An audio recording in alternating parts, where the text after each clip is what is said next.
Սամվել Կարապետյանի Զարմիկը այցելել էր իրենց սրբիչի գործարաններից մեկը եւ այսպես հպարտորեն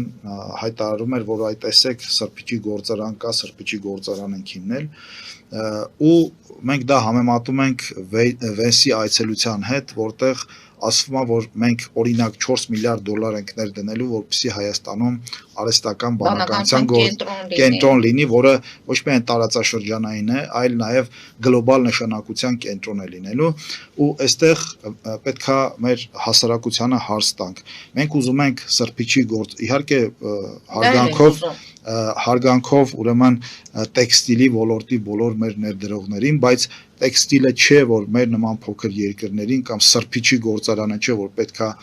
դուրս բերի ուրեմն այս խնդիրներից։